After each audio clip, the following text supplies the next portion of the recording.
இருக்கிறானே, என்னிடம் கேள் நான் பதிலளிக்கிறேன் என்று சொல்லக்கூடிய இறைவனிடத்தை விட்டுவிட்டு இறந்துவிட்ட மரணித்துவிட்ட கபறுகளிடத்தில் போய் கேட்பது அல்லாஹ்விற்கு கோபத்தை ஏற்படுத்தாதா? அல்லாஹ்வின் சாபத்தை ஏற்படுத்தாதா? சிந்தித்து பாருங்கள். தர்காக்களை நியாயப்படுத்துபவர்கள், தர்காவிற்கு செல்லக்கூடிய மக்கள், அதிலே பரக்கத்து இருக்கிறது, மேன்மை இருக்கிறது என்று நம்பக்கூடிய மக்கள், உங்களிடத்தில் நாம் ஒரு கேள்வியை முன்வைக்கிறோம். இந்த கேள்வியை நீங்கள் மதிக்கிற உங்கள் ஹஜ்ரத்மார்கள்ட்ட ஆலிம்கள்ட்ட போய் கேளுங்க. தொழுகணும், அல்லாஹ் குர்ஆன்ல சொல்லி இருக்கிறான், நபி அவர்கள் வழிகாட்டி இருக்கிறாங்க, தொழுகிறோம். நோன்பு வைக்கணும், அல்லாஹ் குர்ஆன்ல சொல்லி இருக்கிறான், நபி அவர்கள் வழிகாட்டி இருக்கிறார்கள், நோன்பு வைக்கிறோம். தர்மம் செய்கிறோம், அல்லாஹ் குர்ஆனில் சொல்லி இருக்கிறான், நபி அவர்கள் வழிகாட்டி இருக்கிறார்கள், தர்மம் செய்கிறோம். ஹஜ் செய்கிறோம், அல்லாஹ் குர்ஆன்ல சொல்லி இருக்கிறான், நபி அவர்கள் எப்படி ஹஜ் செய்யணும்னு வழிகாட்டி இருக்கிறார்கள், செய்கிறோம். தர்கா கட்டுங்கள் என்று அல்லாஹ் குர்ஆனில் சொன்னானா? நபி அவர்கள் வழிகாட்டினார்களா? சிந்தித்து பாருங்கள். தொழுகைக்கு ஆதாரம் காட்ட முடிந்த முஸ்லிம்களிடத்தில், நோன்பிற்கு ஆதாரம் காட்ட முடிந்த முஸ்லிம்களிடத்தில், இஸ்லாத்தில் இன்ன பிற வணக்கங்களுக்கு ஆதாரம் காட்ட முடிந்த முஸ்லிம் சமூகத்தில் கபருக்கு ஆதாரம் காட்ட முடியுமா? சவால். யாரை அழைச்சிட்டு வாங்க. தமிழகத்தில் இருக்கிற, இந்தியாவில் இருக்கிற, ஒட்டுமொத்த உலக பூமி பந்தில் இருக்கிற அத்தனை அரபி கற்ற ஆலிம்களையும் கொண்டு வாங்க. அல்லாஹ் குர்ஆனில் தர்கா கட்டுங்கள் என்று சொன்னானா? கந்தூரி விழா கொண்டாடுங்கள் என்று சொன்னானா? மௌலிது ஓதுங்கள் என்று சொன்னானா? அல்லாஹ்வுடைய தூதர்கள் தர்காவை கட்டி வழிகாட்டினார்களா? மௌலிது ஓதி வழிகாட்டினார்களா? கந்தூரி விழா எடுத்து வழிகாட்டினார்களா? இல்லையே. அஸ்ஸலாமு அலைக்கும் வரஹ்மத்துல்லாஹி வபரகாத்துஹு. கண்ணியம் நிறைந்த எல்லாம் அல்ல அல்லாஹ்வின் நல்லடியார்களே, இஸ்லாத்தின் அடிப்படை மூல கொள்கையாக இருப்பது லா இலாஹா இல்லல்லாஹ் முஹம்மதர் ரசூலுல்லாஹ், வணக்கத்திற்குரிய இறைவன் அல்லாஹுவை தவிர யாரும் எதுவும் இல்லை என்பதும், முஹம்மது ஸல்லல்லாஹு அலைஹி வஸல்லம் அவர்கள் அல்லாஹுவின் தூதரும் அவருடைய அடியாரும் ஆவார்கள் என்பதும் தான் இஸ்லாத்தினுடைய மூல அடிப்படை அம்சமாக இருக்கிறது. இதை யாரும் மறுக்க மாட்டார்கள். தன்னை இந்த உலகத்தில் இஸ்லாமியனாக அடையாளப்படுத்திக் கொண்டிருக்கக்கூடிய, தன்னை ஒரு முஸ்லிம் என்று முன்னிலைப்படுத்தக்கூடிய ஒவ்வொரு மனிதரும் இஸ்லாத்தின் அடிப்படை என்ன என்று கேட்டால் இந்த கலிமாவை சொல்ல மறக்க மாட்டார்கள். எந்த அளவிற்கு முஸ்லிம்களுடைய நம்பிக்கை இருக்கிறது என்றால், இந்த கலிமாவை சொல்வதின் மூலம் தான் ஒருவர் முஸ்லிமே ஆகிறார் என்கின்ற அளவிற்கு இதனுடைய அடிப்படைகளை விளங்கி வைத்திருக்கக்கூடிய மக்களாக முஸ்லிம் சமுதாய மக்கள் இருப்பதை பார்க்கிறோம். லா இலாஹா இல்லல்லாஹ் என்ற கலிமாவை எப்படி விளங்கி வைத்திருக்கிறார்களோ, அதை சொல்லியாக வேண்டும் என்று பாலர் பருவத்திலே பாடசாலைகளில் மதரசாக்களில் பாடம் பயிற்று கொடுக்கிறார்களோ, அதை திரும்ப திரும்ப நினைவூட்டி கொண்டிருக்கிறார்களோ, அந்த அளவிற்கு இந்த கலிமாவின் தாற்பயம் என்ன, இந்த கலிமா நமக்கு முன்வைக்கக்கூடிய கொள்கை என்ன, இறைவன் நமக்கு சொல்ல வரும் கருத்து என்ன என்பதை சிந்திக்காத, விளங்காத, ஆழமாக உணராத மக்களாக முஸ்லிம் சமுதாய மக்களில் பல மக்கள் இருப்பதை காண முடிகிறது. கலிமாவின் வார்த்தை தெரிந்த முஸ்லிம் சமுதாய மக்கள், கலிமாவின் வார்த்தைக்கான அர்த்தத்தை விளங்கிய முஸ்லிம் சமுதாய மக்கள், அந்த கலிமாவில் சொல்லப்படும் உண்மையான கொள்கையை, அதை ஏற்றுக்கொள்வதில் இன்றைக்கு சமரசம் செய்து கொண்டிருப்பதை காண முடிகிறது. இஸ்லாத்தின் அடிப்படை அம்சமாக இருக்கிற கலிமாவை அறிந்து வைத்திருக்கிற அளவிற்கு அந்த கலிமா சொல்லுகின்ற கொள்கையை விளங்காத முஸ்லிம் சமுதாய மக்களாக நம்முடைய சமூக மக்கள் இருப்பதை பார்க்க முடிகிறது. அல்லாஹ் ஒருவன் தான் என்பதை ஏற்க வேண்டும், அவன் மட்டுமே இறைவன் என்பதை நீங்கள் பறைசாற்ற வேண்டும் என்பதை மாத்திரம் அல்லாஹ் இந்த கலிமாவில் நமக்கு சொல்லவில்லை. அல்லாஹ் அழுத்தம் திருத்தமாக பேசுகின்றான், லா இலாஹா இல்லல்லாஹ், அல்லாஹுவை தவிர வணக்கத்திற்கு தகுதி படைத்த ஒருவன் உலகத்தில் எவனும் இல்லை என்பதை அல்லாஹ் பறைசாட்டுகின்றான். வணக்கம் என்று வந்துவிட்டால் அது அல்லாஹுவிற்கு மாத்திரமே செய்யப்பட வேண்டும் என்பது அல்லாஹ் நமக்கு சொல்லுகின்ற விஷயம். வமா ஹலக்துல் ஜின்ன வல் இன்ஸ இல்லா லியஅபுதூன், நாம் மனித ஜின் வர்க்கங்களை படைத்தோம். ஏன்? எதற்கு? என்னை வணங்குவதற்காகத்தான். என்னை வணக்கம் செலுத்துவதற்குத்தான் நாம் இந்த மனிதர்களை படைத்தோம் என்று இறைவன் பேசுகின்றானே, அப்படி அந்த வணக்கத்திற்கு சொந்தக்காரனாகிய அல்லாஹுவை விட்டுவிட்டு, அல்லாஹுவை மட்டுமே வணங்க வேண்டிய அம்சங்களை விட்டுவிட்டு இன்றைக்கு மறந்துவிட்ட இறை நேசர்கள் என்று சொல்லப்பட்டு வந்த நபர்களை அடக்கஸ்தலமாக்கி அவர்களை வணங்கக்கூடிய நிலைக்கு இன்றைக்கு முஸ்லிம் சமுதாயம் சென்று விட்டிருப்பதை பார்க்கிறோம். வேற எதிலோ சமரசம் அல்ல, ஏகத்துவ கலிமாவிலேயே இன்றைக்கு சமரசம் செய்து கொண்டிருக்கக்கூடிய முஸ்லிம் சமுதாயத்தை பார்க்க முடிகிறது. வணக்கமா? நாங்கள் அல்லாஹுவை மட்டும்தானே தொழுகிறோம், நாங்கள் அல்லாஹுவிற்காக மாத்திரம்தானே நோன்பு வைக்கிறோம், நாங்கள் எங்கே தர்காவில் போய் தொழுதோம், நாங்கள் எங்கே தர்காவில் போய் நோன்பு நோற்றோம், அல்லாஹுவைத்தானே வணங்குகிறோம், அல்லாஹ்வினை மாத்திரம்தானே தொழுகையை நாங்கள் செய்கின்றோம், எங்களை போய் தர்காக்களை வணங்குகிறீர்கள் என்று சொல்கிறீர்களே, நாங்கள் எங்கே தர்காவில் சென்று தொழுதோம் என்று சில சகோதரர்கள் கேட்கிறார்கள். ஏதோ தொழுகை மாத்திரம்தான், நோன்பு வைப்பது மாத்திரம்தான் வணக்கம் என்று எண்ணிக்கொண்டு கேட்கக்கூடிய நிலையை பார்க்கிறோம். அல்லாஹுடைய தூதர்கள் சொன்னார்கள், வணக்கம் என்றால் எது தெரியுமா? வணக்கத்தின் தலையாயது எது தெரியுமா? அத்வாஉ ஹுவல் இபாதா, பிரார்த்தனைத்தான் வணக்கமே என்று அல்லாஹ்வுடைய தூதர் அவர்கள் சொன்னார்கள். தொழுகிறோம், தொழுகையில் தக்பீர் கட்டி ருக்கூ செய்து சஜிதா செய்வது தொழுகையின் முறையாக இருந்தாலும் அந்த தொழுகைக்குள்ளே அல்ஹம்து சூரா ஓதி அல்லாஹுவை புகழ்ந்து இஹ்தினஸ் ஸிராத்தல் முஸ்தகீம், இறைவா எங்களுக்கு நேரான பாதையை காட்டு என்று பிரார்த்தனை தான் செய்கிறோம். ருக்குவிலே சஜிதாவிலே சுப்ஹான ரப்பியல் அலீம் சுப்ஹான ரப்பியல் அலா என்று இறைவனை புகழ்கிறோம். அத்தஹியாத் இருப்பிலே அல்லாஹ்விடத்தில் பிரார்த்தனை தான் செய்கிறோம். தொழுகை என்பது அது வெறுமனே குனிந்து நிமிர்கிற ஒரு சடங்கல்ல, அங்கே இறைவனிடத்தில் கேட்கப்படக்கூடிய பிரார்த்தனையின் சொற்கள் இடம் பெற்றிருக்கிறது. ஹஜ் செய்கிறோம், ஹஜ்ஜின் கிரியைகளில் இறைவனை புகழக்கூடிய வார்த்தைகள் இருந்தாலும் அவைகளில் ஒரு பகுதி இறைவனிடத்தில் நாம் கேட்கிற பிரார்த்தனை என்கின்ற பகுதி. பிரார்த்தனை தான் தலையாய வணக்கம், பிரார்த்தனை தான் வணக்கமே என்று அல்லாஹ்வுடைய தூதர் அவர்கள் சொன்னார்களே, அப்படிப்பட்ட அந்த பிரார்த்தனை என்கின்ற விஷயத்தை இன்றைக்கு முஸ்லிம் சமுதாயம் எப்படி செய்து கொண்டிருக்கிறது என்பதை பாருங்கள். இறந்துவிட்ட மனிதர்களை கபர்களாக்கி அவர்கள் நல்லவர்கள், அவர்கள் தலை சிறந்தவர்கள், மகான்கள், இஸ்லாத்திற்காக பாடுபட்டவர்கள், அதற்கு அல்லாஹ்விடத்தில் நமக்காக சிபாரிசு செய்வார்கள், அல்லாஹ்விடத்தில் நம்முடைய கோரிக்கையை எடுத்துச் சொல்வார்கள். எனவே நாகூர் ஆண்டவரே, அப்துல் காதர் ஜீலானியே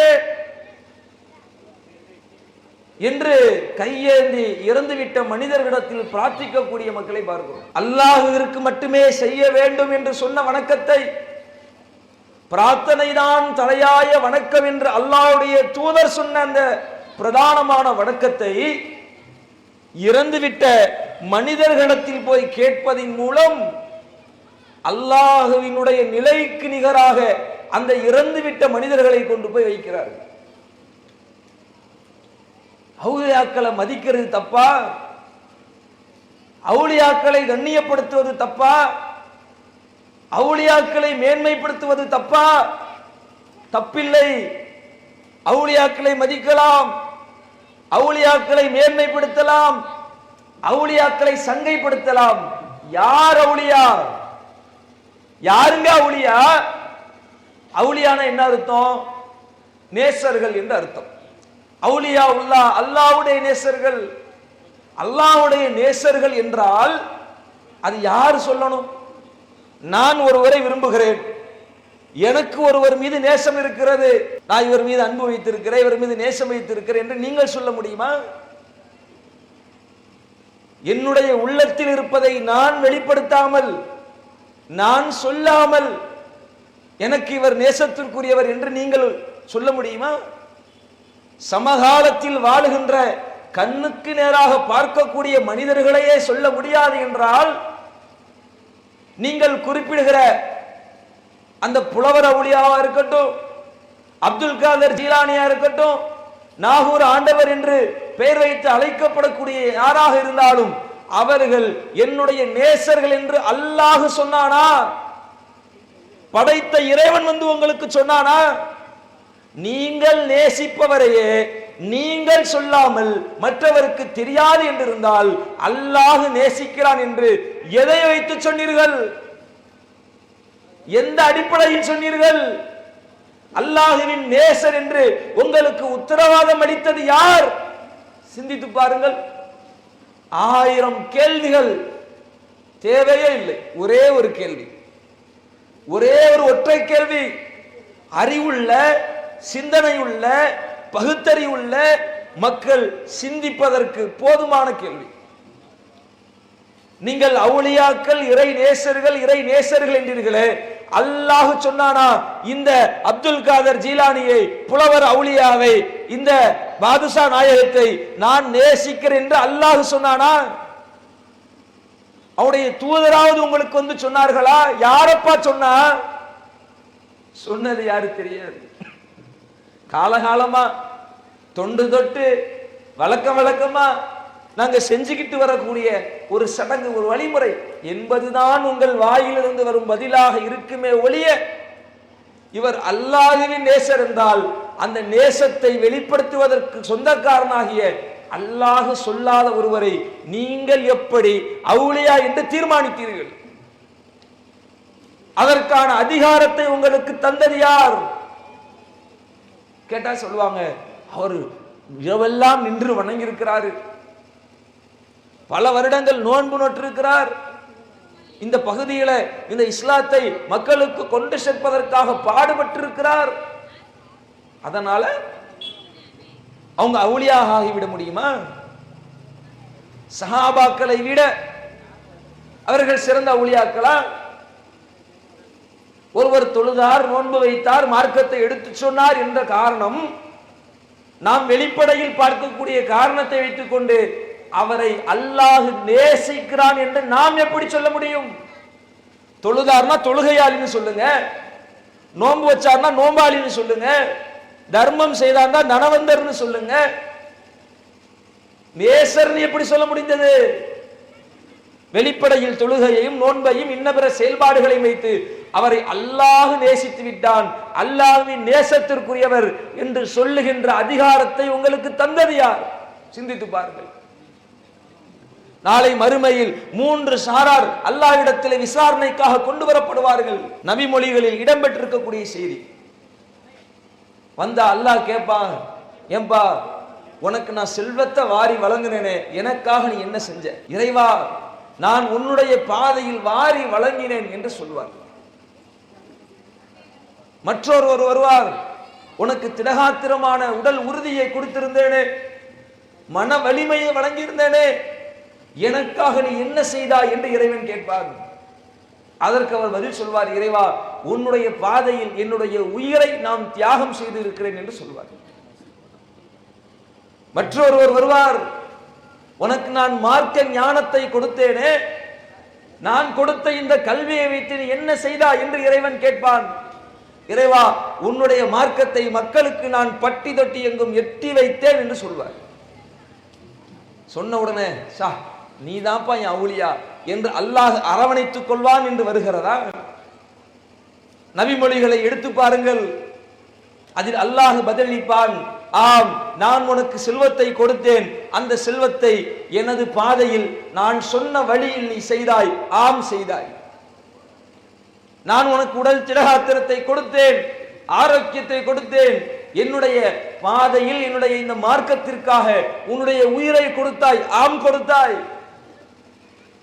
நான் கொடுத்த இந்த செல்வத்தை, நான் கொடுத்த இந்த கல்வி ஞானத்தை பிற மக்களுக்கு எடுத்து வைக்க வேண்டும் என்ற அடிப்படையில் நீ எடுத்து வைத்தாய், ஆம் எடுத்து வைத்தாய். ஆனால் இவை அனைத்தையும் செய்தாயே, யாருக்காக செய்தாய்? அல்லாஹுவாகிய எனக்காக செய்தாயா? என்னுடைய விருப்பத்தை பெற செய்தாயா? ஊர் உலகம் உன்னை மெச்ச வேண்டும் என்பதற்காகத்தானே செய்தாய்?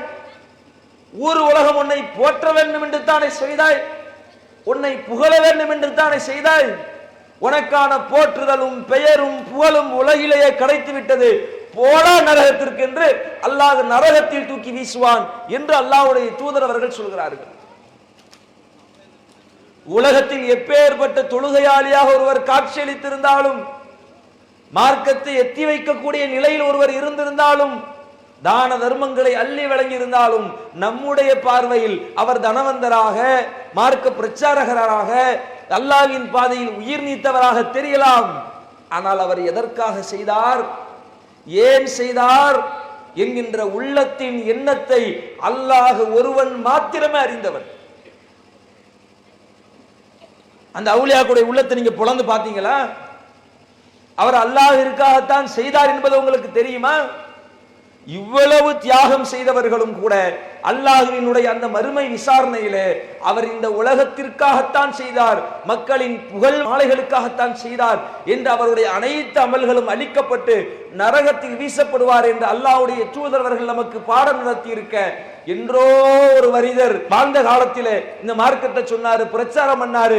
எனவே அவரை நாங்கள் போற்றுகிறோம், மதிக்கிறோம், கண்ணியப்படுத்துகிறோம் என்ற பெயரில் அவருக்கு அடக்கஸ்தலம் கட்டி, மாலை அணிவித்து, சந்தனம் பூசி, நறுமணம் கமல செய்து அங்கே போய் கையேந்தக்கூடிய நிலை,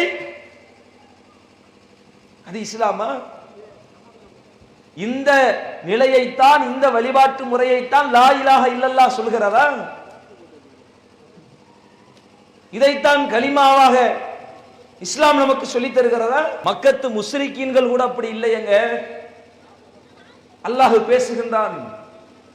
அந்த மக்கத்து முஸ்ரிக்கீன்கள், அவங்கள்ட்ட போய் நீங்க கேளுங்க, வானத்தை படைச்சது யாரு, பூமியை படைச்சது யாரு, உயிரை கொடுக்கிறவ யாரு, நோயை தர்றவ யாரு, நோயை எடுக்கிறவ யாரு, அனைத்தையும் செய்பவன் யார் என்று கேளுங்கள். லயகூனல்லாஹ், அவர்கள் அல்லாஹ் என்று பதிலளிப்பார்கள். எல்லாத்தையும் அல்லாஹ் தான் செய்யறான். நோயை தர்றது அல்லாஹ், நோயை போக்குறது அல்லாஹ், எல்லாம் அல்லாஹ் தான் செய்கிறான் என்று சொல்வார்கள். ஆனால் அவனுக்கு நிகராக சிலைகளை கொண்டு வந்து அவைகள் சிபாரிசு செய்யும் என்று சொல்வார்கள். அவர்கள் இணை கற்பிக்கிறார்கள். இன்ன ஷிர்க லظுல்முன் அலீம், அல்லாஹ்விற்கு இணை கற்பிக்கிற காரியம் மிகப்பெரிய மகத்தான அநியாயம் என்று இறைவன் பேசுகின்றார்.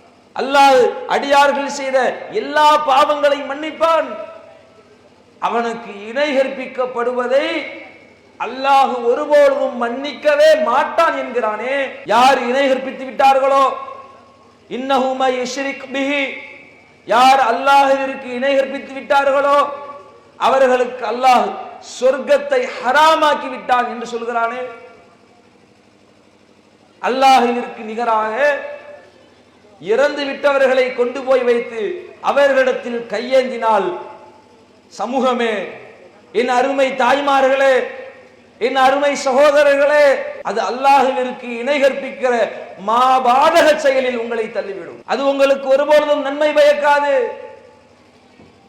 அல்லாஹ் எப்படி கேட்பானோ, 7 வானத்திற்கு மேலே அரிசில் அமர்ந்து கொண்டிருக்கிற இறைவன் எப்படி யார் எங்கிருந்து அழைத்தாலும், எந்த மொழியில் அழைத்தாலும், எப்படி அழைத்தாலும் செவியிருப்பானோ, அப்படி இறந்துவிட்ட இந்த அவுலியா யார் அழைத்தாலும், எப்படி அழைத்தாலும், எந்த நேரத்தில் அழைத்தாலும் அவர் செவியுறுவார் என்று நம்பக்கூடிய இந்த நம்பிக்கை எப்பேற்பட்ட நம்பிக்கை! அல்லாஹ் இருக்கக்கூடிய ஆற்றலை இறந்துவிட்ட இந்த மனிதருக்கு கொடுப்பதல்லையா? இதுதான் அந்த அவுலியா என்று நீங்கள் சொல்லக்கூடியவரை மதிப்பதின் அடையாளமா? சிந்தித்து பாருங்கள். நாம் என்ன சொல்லிவிட்டோம், நாம் என்ன கேட்டுவிட்டோம்? உங்களுடைய பிரார்த்தனைகளை, உங்களுடைய வணக்கங்களை அல்லாஹ்விடம் மாத்திரமே செய்யுங்கள் என்று சொல்வது வழிகேடா? அல்லாஹ்வை மாத்திரமே வணங்குங்கள், அல்லாஹ்விற்கு நிகராக அவனுடைய ஆற்றலை, தன்மைகளை, பண்புகளை யாருக்கும் எவருக்கும், மரத்திற்கோ மட்டைக்கோ குட்டைக்கோ மரணித்துவிட்ட பிணத்திற்கோ கொடுக்காதீர்கள் என்று சொல்கிறோம். அல்லாஹ் மட்டுமே நித்திய ஜீவன், நிலைத்திருப்பவன், நீடித்திருப்பவன், அனைத்து குரல்களையும் செவியேற்பவன், உள்ளத்தில் எண்ணத்தில் எண்ணக்கூடிய எண்ணங்களையும் அறியக்கூடியவன். அல்லாஹ் அதைத்தான் சொல்றான். நபியே, இதா ஸஅலக இபாதி, என்னுடைய அடியார்கள் என்னை பற்றி கேட்டால் ஃபஇன்னி கரீப், நான் அவர்களுக்கு அருகில் தான் இருக்கிறேன் என்று சொல்லுங்கள். நான் பக்கத்துல தான் இருக்க. எந்த அளவுக்கு பக்கம்? மின் ஹபிலில் வரீத், அவருடைய பிடரி நரம்பை விட அருகில் இருக்கிறேன் என்று சொல்லுங்கள். அவன் பிரார்த்தித்தால் அவனுடைய பிரார்த்தனைக்கு நான் பதிலளிக்கிறேன் என்று சொல்லுங்கள். அல்லாஹ்ட்ட கேட்டான், அல்லாஹ்வாகிய நான் அந்த பிரார்த்தனையை கேட்கிறேன் என்றும் அந்த பிரார்த்தனைக்கு பதிலளிக்கிறேன் என்றும் சொல்லுங்கள் என்று அல்லாஹ் சொன்னானே. அல்லாஹ் சொன்ன இந்த வார்த்தைக்கு என்ன அர்த்தம் சகோதரர்களே? என்ன அர்த்தம்? என்கிட்ட கேளுங்க, நான் அதுக்கு பதிலளிக்கிறேன். என்கிட்ட கேளுங்க, உங்க பிடரி நிரம்ப விட அருகாமையில் இருக்கிறேன். என்கிட்ட கேளுங்க, என்கிட்ட கேளுங்க என்று அல்லாஹ் கேட்கிறானே. அவன் இவ்வளவு தூரம் சொல்லி இருக்க அல்லாஹ்வை விட்டுவிட்டு இந்த நேசர்களின் உதவியால் கேட்கிறோம், இந்த நேசர்களின் பரிந்துரையால் கேட்கிறோம் என்று சொல்வது இது அல்லாஹ்விற்கு கொடுக்கிற மரியாதையா? ஒரு சபையில உங்களை வச்சு அப்படி நடந்தா உங்களுக்கு ஒத்து வருமா? நீங்க ஏத்துப்பீங்களா? ஒரு சபையில நிக்கிறோம், உங்களுக்கு ரொம்ப நெருக்கமான நண்பர் தான், ரொம்பவும் நேசத்திற்குரியவர் தான், உங்க மகன் ஒண்ணு கேட்கிறான், நீங்க சொல்றீங்க என்கிட்ட மட்டும் தான் கேட்கணும், உங்கள்ட்ட கேட்க கூடாது, வா நான் தர்றேங்கிற. அவ்வளவு தூரம் வலியுறுத்தி சொல்லியும் கேட்கல. போய் போய் அந்த நண்பர்கிட்டே கேட்டுக்கிட்டே இருக்கிறான். உங்களுக்கு கோவம் வருமா வராதா? நான் எதுக்குடா தகப்பன் இருக்கேன், நான் எதுக்கு உன்னை பெற்றிருக்கேன், எனக்கு என்னடா மதிப்பு என்று கோவப்பட மாட்டார், ஆத்திரப்பட மாட்டார். அப்ப சாதாரணமாக ஒரு மனிதனாக இருக்கிற நமக்கே ரோஷம் வரும், கோபம் வரும்னா அல்லாஹ்வுக்கு கோபம் வராதா? என்கிட்ட கேளு, என்கிட்ட கேளு, அடியானே என்னிடம் கேள், நான் பதிலளிக்கிறேன் என்று சொல்லக்கூடிய இறைவனிடத்தை விட்டுவிட்டு இறந்துவிட்ட மரணித்து விட்ட கபறுகளிடத்தில் போய் கேட்பது அல்லாஹ்விற்கு கோபத்தை ஏற்படுத்தாதா? அல்லாஹ்வின் சாபத்தை ஏற்படுத்தாதா? சிந்தித்து பாருங்கள். இஸ்லாமிய மார்க்கத்தில் உங்க ஹஜ்ரத்மார்கள்ட்ட போய் கேளுங்க. தர்காக்களை நியாயப்படுத்துபவர்கள், தர்காவிற்கு செல்லக்கூடிய மக்கள், அதிலே பரக்கத்து இருக்கிறது, மேன்மை இருக்கிறது என்று நம்பக்கூடிய மக்கள், உங்களிடத்தில் நாம் ஒரு கேள்வியை முன்வைக்கிறோம். இந்த கேள்வியை நீங்கள் மதிக்கிற உங்கள் ஹஜ்ரத்மார்கள்ட்ட ஆளுங்கள்ட்ட போய் கேளுங்க. தொழுகணும், அல்லாஹ் குர்ஆன்ல சொல்லி இருக்கிறான், நபி அவர்கள் வழிகாட்டி இருக்கிறாங்க, தொழுகிறோம். நோன்பு வைக்கணும், அல்லாஹ் குர்ஆன்ல சொல்லி இருக்கிறான், நபி அவர்கள் வழிகாட்டி இருக்கிறார்கள், நோன்பு வைக்கிறோம். தர்மம் செய்கிறோம், அல்லாஹ் குர்ஆனில் சொல்லி இருக்கிறான், நபி அவர்கள் வழிகாட்டி இருக்கிறார்கள், தர்மம் செய்கிறோம். ஹஜ் செய்கிறோம், அல்லாஹ் குர்ஆன்ல சொல்லி இருக்கிறான், நபி அவர்கள் எப்படி ஹஜ் செய்யணும்னு வழிகாட்டி இருக்கிறார்கள், செய்கிறோம். தர்கா கட்டுங்கள் என்று அல்லாஹ் குர்ஆனில் சொன்னானா? நபி அவர்கள் வழிகாட்டினார்களா? சிந்தித்து பாருங்கள். தொழுகைக்கு ஆதாரம் காட்ட முடிந்த முஸ்லிம்களிடத்தில், நோன்பிற்கு ஆதாரம் காட்ட முடிந்த முஸ்லிம்களிடத்தில், இஸ்லாத்தில் இன்ன பிற வணக்கங்களுக்கு ஆதாரம் காட்ட முடிந்த முஸ்லிம் சமூகத்தில் கபருக்கு ஆதாரம் காட்ட முடியுமா? சவால். யாரையும் அழைச்சிட்டு வாங்க. உலகத்தில் இருக்கிற ஒட்டுமொத்த அரபுலக தேசத்தில் இருக்கிற எத்தனை ஆலிம்களையும், தமிழகத்தில் இருக்கிற, இந்தியாவில் இருக்கிற ஒட்டுமொத்த உலக பூமி பந்தில் இருக்கிற அத்தனை அரபி கற்ற ஆலிம்களையும் கொண்டு வாங்க. அல்லாஹ் குர்ஆனில் தர்கா கட்டுங்கள் என்று சொன்னானா? கந்தூரி விழா கொண்டாடுங்கள் என்று சொன்னானா? மௌலிது ஓதுங்கள் என்று சொன்னானா? அல்லாஹ்வுடைய தூதர்கள் தர்காவை கட்டி வழிகாட்டினார்களா? மௌலிது ஓதி வழிகாட்டினார்களா? கந்தூரி விழா எடுத்து வழிகாட்டினார்களா? இல்லையே. ஒரு ஆதாரத்தை காட்ட முடியாத, இதுலயே முடிஞ்சு போச்சங்க. இந்த ஒரு விஷயம் போதாதா? தொழுகைக்கும் நோம்பிற்கும் இன்ன பிற வணக்கத்திற்கும் ஆதாரம் காட்ட முடிந்த நம்ம ஆள் தர்காவுக்கு ஆதாரம் காட்ட முடியலையே, கந்தூரிக்கு ஆதாரம் காட்ட முடியலையே, குர்ஆன்ல இருந்து நேரடியாக அந்த வார்த்தையை எடுத்து போட முடியலையே, ஹதீஸ்கள்ல ரசூலுல்லாஹ் இப்படி செஞ்சிருக்கிறாங்க என்று ஆதாரம் காட்ட முடியலையே என்பது உங்களுக்கு போதுமானதா இல்லையா? இறைவனை அஞ்சக்கூடிய கொஞ்சமேனும் இறையச்சமுடைய மக்களுக்கு இந்த கேள்வியே போதுமானது. ஆமா, தொழுறோம் தானே, அல்லாஹ் சொல்லி இருக்கிறார், ரசூலுல்லாஹ் செஞ்சிருக்கிறாங்க, செய்யறோம். நம்ம தர்கான்னு போயிட்டு இருக்கிறோமே, குர்ஆன்ல அப்படி எங்கேயுமே இல்லையே, நம்ம தர்கா கந்தூரி விழா எடுத்துக்கிட்டு இருக்கோமே, ரசூலுல்லாஹ் எங்கேயுமே வழிகாட்டலையே, ஏன் செய்யறோம், எதுக்கு செய்யறோம் என்ற கேள்வி உங்கள் உள்ளத்தில் பிறக்கும். சிந்திக்கக்கூடிய மக்களுக்கு அல்லாஹ் நேர்வழி காட்டுவான். சிந்திக்க நீங்கள் தயாரா என்பதுதான் கேள்வி. சிந்திக்க தயாரா?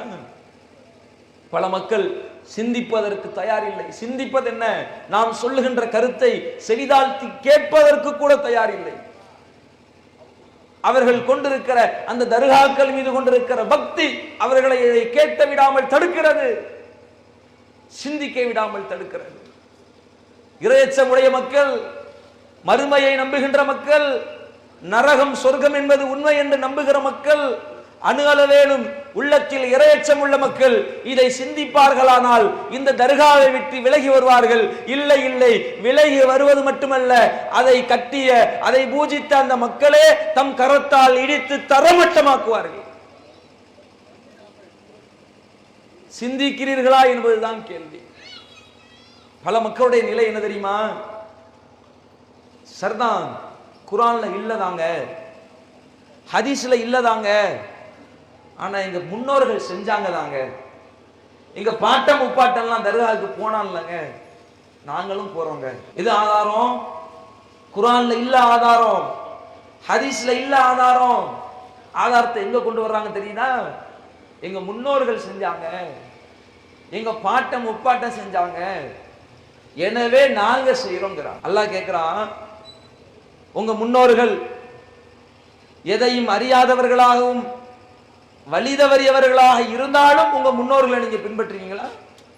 அல்லாஹ் குர்ஆன்ல கேட்கிறான், நாம கேட்கல, அல்லாஹ் கேட்கக்கூடிய வார்த்தை. அந்த மக்கத்து முஸ்ரிக்கின்களிடத்தில் அந்த சிலை வணக்கத்தை விட்டு மீண்டு வாருங்கள், சத்திய இஸ்லாத்தின் போதனைகளை அல்லாஹ்வுடைய தூதர் அவர்கள் சொல்லுகிற வேளையில் அவர்கள் சொன்ன வாதம் இதுதான், எங்கள் முன்னோர்களை இதிலேயே நாங்கள் கண்டோம், இதிலேயே நாங்கள் இருப்போம் என்றார்கள். முன்னோர்களை ஆதாரம் காட்டினார்கள். சத்திய இஸ்லாத்தில் அல்லாஹும் அவருடைய தூதரை மட்டுமே பின்பற்ற வேண்டும் என்ற விஷயத்தில் முன்னோர்கள் மூதாதையர்கள் என்று சமரசம் செய்தார்கள். அப்படி செய்த மக்களை நோக்கி அல்லாஹ் கேட்கிறான், அவர்கள் விளங்காமலும் நேர்வழி பெறாமலும் அசத்தியத்தில் இருந்தாலுமா அவர்களை பின்பற்றுவீர்கள்? அல்லாஹ் கேட்கிற கேள்விக்கு உங்களுடைய பதில் என்ன? தப்புன்னு தெரிஞ்சாலும் முன்னோர்கள் போனாங்க, எனவே அந்த வழியில நாங்க போவோம்னு போவீங்களா? இஸ்லாத்துல இல்ல பாவம்னு தெரிஞ்சாலும் எங்க முன்னோர்கள் செஞ்சாங்க என்று காரணம் காட்டிக்கொண்டு செய்வீர்களா? இந்த வாதம் அறிவுடைய வாதமா மக்களே? என் அருமை இஸ்லாமிய சமூகமே, சிந்தியுங்கள். இது அறிவுடைய வாதமா? ஒரு பகுத்தறிவுள்ள மனிதன் சொல்லுகின்ற வாதமா? உலகத்தில் நீங்கள் அப்படி சொல்வீர்களா? உலகத்துல எங்க முன்னோர் போன வழியில தான் போவோம் சொல்லுவீங்களா? சொல்றீங்களா? எங்க பாட்டன் முப்பாட்டன், எங்க பாட்டனுக்கு பாட்டன் எல்லாரும் மாட்டு வண்டியில தான் போனாங்க, எங்களுக்கு எதுக்கு டூ வீலரு, தூக்கி வீசுங்க, நாங்க நாட்டு வண்டியிலையும் நடந்து தான் போவோம் சொல்லுங்க பாப்போம். எங்க அம்மா, எங்க அம்மாவுடைய அம்மா, எங்க அம்மாவுடைய அம்மா எல்லாரும் அம்மிக்கல்லையும் ஆட்டுக்கல்லையும் தான் மாவு அரைச்சாங்க, நாங்க அதுலதான் அரைக்க போறோம், எங்களுக்கு எதுக்கு மிக்சி, எங்களுக்கு எதுக்கு கிரைண்டரு, எல்லாம் கையால தான் துணி துவைச்சாங்க, வாஷிங் மிஷின்லாம் எங்களுக்கு தேவையில்லை, எங்கள் முன்னோர் வழியில் தான் நாங்கள் செல்வோம், எங்கள் மூதாதையர் வழியில் தான் நாங்கள் செல்வோம் சொல்லுவீங்களா? முன்னோர்கள் கிடக்கிறாங்க முட்டாள்கள், ஒண்ணு விவரம் இல்லாம போயிட்டு இருந்தா, இருக்கிற வசதியே பயன்படுத்த தெரியாம போயிட்டு இருந்தா, நம்ம கிடைச்சிருக்கு வசதி செய்வோம்னு சொல்லி இப்படியே பேசக்கூடிய மக்களை பார்க்கிறோம். அப்போ உலகம் என்று வந்தால், உங்கள் வசதி என்று வந்தால், உங்களுக்கு ஒரு தேவை என்று வந்தால், எங்க முன்னோர்கள் வழியில் தான் போவோம்னு சொல்லல. கரண்டை கட் பண்ணிட்டு அரிக்கலாம விளக்குல தான் வாழ்வோம்னு வாழல. அப்ப மட்டும் முன்னோர்கள் கண்ணுக்கு முன்னாடி வரல, முன்னோர்கள் வழிமுறை தெரியல. மார்க்கம் என்று வந்துவிட்டால் மட்டும் முன்னோர்கள் முன்னோர்கள் என்று சொல்கிறீர்களே சகோதரர்களே, இது நியாயமா? சிந்தித்து பாருங்கள். அல்லாஹ்வும் சொல்லவில்லை, குர்ஆனிலும் இல்லை, ஹதீஸிலும் இல்லை, மார்க்கம் வழிகாட்டவில்லை. மார்க்கம் கண்டிக்கக்கூடிய விஷயத்தை அது தவறுதான் என்று தெரிந்தாலும், இல்லை எங்கள் முன்னோர்கள் இதை செய்தார்களே, அவர்கள் அப்ப தவறில் இருந்தார்களா, எனவே நாங்கள் இதை செய்வோம் என்று முன்னோர்களை ஆதாரம் காட்டக்கூடிய மக்களே சிந்தித்து பாருங்கள். உலகத்தில் உலகத்தின் தேவைகளில் எங்களுடைய முன்னோர்களை நாங்கள் பின்பற்ற மாட்டோம். மார்க்கம் என்று வந்தால் மட்டும் முன்னோர்களின் வழி என்று செல்வது இது சரியா? அல்லாஹ் அப்படித்தான் சொன்னானா? முன்னோர்களின் வழியில் செல்லுங்கள் என்று சொன்னானா? அல்லாஹ் முதலாவதாக ஆதம் நபியை படைத்து இந்த உலகத்திற்கு அனுப்பி அல்லாஹ் இறக்கி வைத்த முதல் வகி என்ன? என்னிடமிருந்து உங்களுக்கு வகி செய்தி வரும், நீங்கள் அதை பின்பற்றுங்கள். அதை நீங்கள் பின்பற்றும் காலம் வரை வழிதவற மாட்டீர்கள், நீங்கள் வழிதவறி செல்ல மாட்டீர்கள் என்று அல்லாஹ் பேசுகின்றார். அல்லாஹுடைய தூதர் அவர்களை அல்லாஹ் சொல்கிறான், குல் இன் குந்தும் துஹிப்பூன அல்லாஹ ஃபத்தபிஊனி, நீங்கள் அல்லாஹுவை நேசிப்பது உண்மை என்றால் இறைவனின் தூதராகிய என்னை பின்பற்றுங்கள் என்று அல்லாஹ் சொன்னார். என்னைய பின்பற்றுங்கள் அல்லாஹ் சொன்னான்ல. அத்தகைய தூதரை பின்பற்றுவதுதான் அல்லாஹ்வுடைய நேசத்தை பெற்றுத்தரும் சொன்னான்ல. அந்த தூதரை பின்பற்றி அந்த தூதர் எப்படி தன்னுடைய நோய்க்கும் தன்னுடைய சிக்கலான நேரங்களிலும் எல்லா நிலைகளிலும் அல்லாஹ்வையே முன்னிறுத்தி பிரார்த்தனை செய்தார்களோ, அல்லாஹ்விடத்திலேயே கையேந்தினார்களோ, அதுபோன்று அல்லாஹ்விடத்திலேயே கையேந்துங்கள் என்று சொல்கிறோம். எந்த தூதரும் நபிகள் நாயகம் ஸல்லல்லாஹு அலைஹி வஸல்லம் அவர்கள் உட்பட அவர்களுக்கு முன் சென்ற நபிமார்களின் பொருட்டால் கையேந்தவில்லை. இறைவனின் உற்ற தோழராக இருக்கிற இப்ராஹிம் நபியின் பொருட்டால் நாங்கள் இறைவா உன்னிடத்தில் கேட்கிறோம் என்று கையேந்தவில்லை.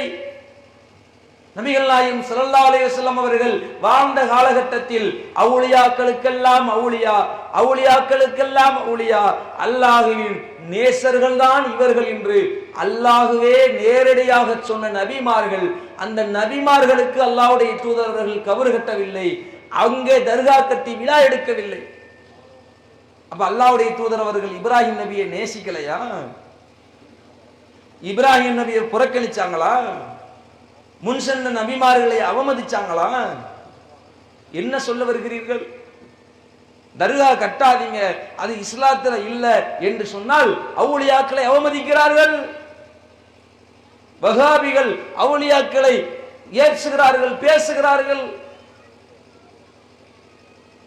தர்கா கூடாது, கபர் வணக்கம் கூடாது என்று சொன்னால் அது அவுலியாக்கள் அவமதிப்பது, வெறுப்பது, திட்டுவது என்றால் அப்ப அல்லாஹ்வுடைய தூதர் அவர்கள் சொன்னார்களே, லஅனல்லாஹு யஹூத வன் நஸாரா, யூத கிறிஸ்தவர்களை அல்லாஹ் சபிக்கட்டுமாக, இத்தஹது குபூர அன்பியாயிஹிம் மசாஜிதா, அவர்கள் நபிமார்களின் அடக்க ஸ்தலங்களை கபர்களை வணக்க ஸ்தலங்களாக ஆக்கினார்கள், விழா கொண்டாடும் இடமாக ஆக்கினார்கள்.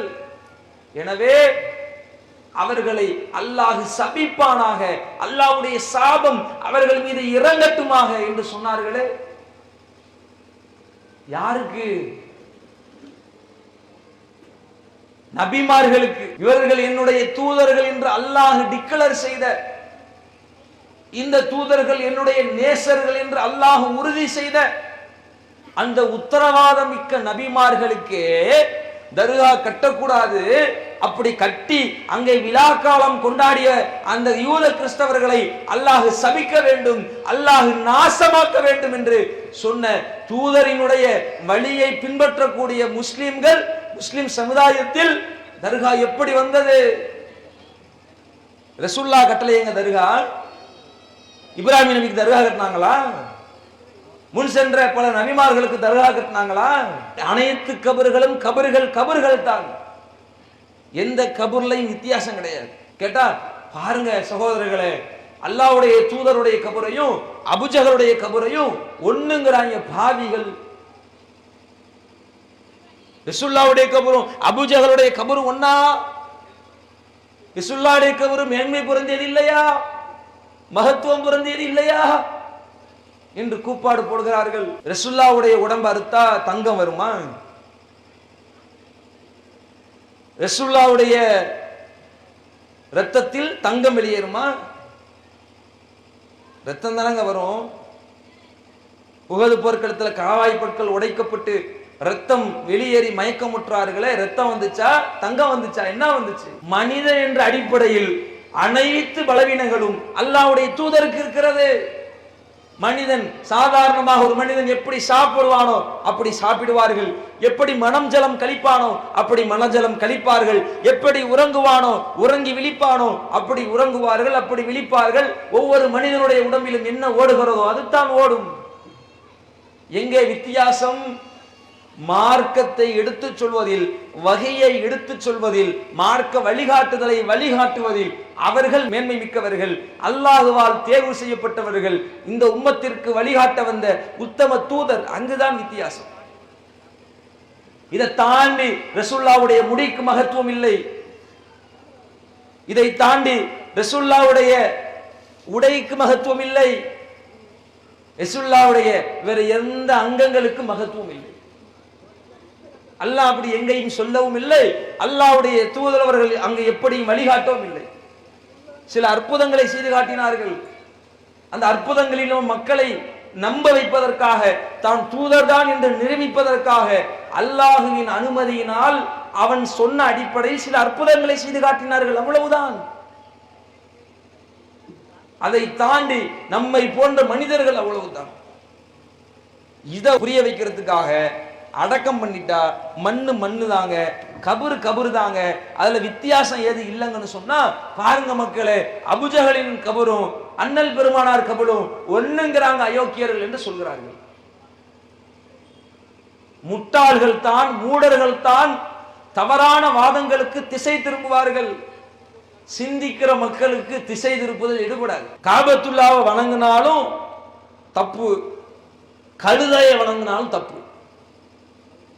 இப்படி சொல்றோம். யோக்கியர்கள் காபத்துல்லாவையும் கழுதையும் ஒன்னாக்கிட்டாங்க, ஒன்னா ஒப்பிட்டு சொல்லிட்டாங்க. காபத்துல்லாவையும் கழுதையும் ஒன்னா ஒப்பிட்டோமா? காபத்துல்லா தொழுகையின் கிபிலா திசை, அது மாதிரி கழுதையை முன்னோக்குங்கன்னு சொன்னோமா? காபத்துல்லாவுக்கு நம்ம அங்க போய் தொழுதால் அவ்வளவு சிறப்பு அங்க இருக்கிறது, அது மாதிரி கழுதையை சந்திச்சுட்டு வந்தா சிறப்புன்னு சொன்னோமா? எதுக்கு சொன்னோம், ஏன் சொன்னோம்? காரணத்தை சிந்திக்காமல் ரெண்டு வார்த்தை எடுத்துக்கொண்டு ஒப்பிட்டு விட்டார்கள். காபத்துல்லா மேன்மை பெற்றதுதான், அல்லாஹ்வினால் தேர்ந்தெடுக்கப்பட்ட கிபிலா திசைதான், நபி இப்ராஹிம் அலைஹிஸ்ஸலாம் அவர்களால் கட்டப்பட்ட ஆலயம்தான், மாற்று கருத்து அல்ல.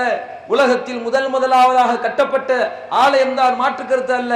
ஆனால் அதற்காக அந்த காபத்துல்லாவிடத்தில் கேட்க முடியுமா? காபத்துல்லாவே எங்களுடைய நோயினுடைய போக்குங்க என்று கேட்க முடியுமா? இப்படி கேட்பது எப்படி தவறோ அதுபோன்றுதான் ஒரு கழுதை இடத்துல போய் கழுதையே எங்க நோயினுடைய போக்கணுமே என்று கேட்பதும் தவறு என்கிறோம். உடனே கோபம் வரும். அவுலியாக்களையும் கழுதைகளையும் ஒப்பிட்டு பேசுறாங்க. சரி, யானையோட ஒப்பிடுவோமா? கழுதை வேணா விட்டுருங்க, கோபம் வருது இல்ல. யானையை வச்சு ஒப்பிட்டு பேசுவோமா? யானையை வச்சு ஒப்பிடக்கூடாது, கோபம்னா வராது. ஏன்?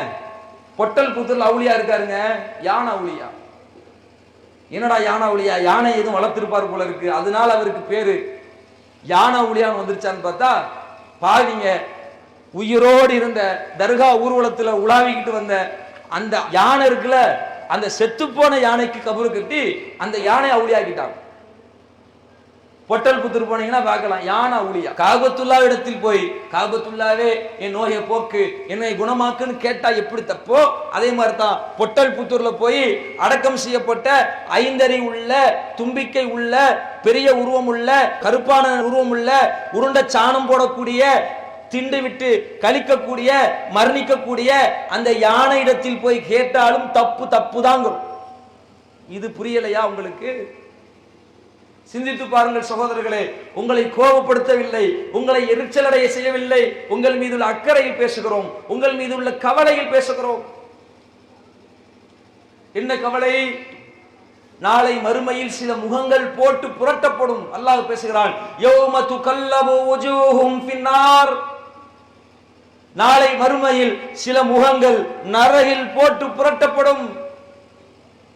அப்போது அவர்கள் புலம்புவார்கள், யகூலூன யா லைதனா அத்தஅனால்லாஹ வ அத்தஅனா ரசூலா. எங்கள் இறைவா, நாங்கள் அல்லாஹ்விற்கு கட்டுப்பட்டிருக்க வேண்டுமே, அல்லாஹ்வுடைய தூதருக்கு கட்டுப்பட்டிருக்க வேண்டுமே. அத்தஅனா சாதத்தனா வ குபரானா ஃபஅதல்லுன ஸபீலா. எங்கள் முன்னோர்களுக்கும் எங்கள் மூதாதையர்களுக்கும் எங்களின் தலைவர்களுக்கும் நாங்கள் கட்டுப்பட்டோமே, ஃபஅதல்லுன ஸபீலா, அவர்கள் எங்களை வழிகெடுத்து விட்டார்களே என்று நாளைக்கு நரகில் கலந்து புலம்புவார்கள் என்று அல்லாஹ் பேசுகின்றான். யார் அந்த மக்கள்?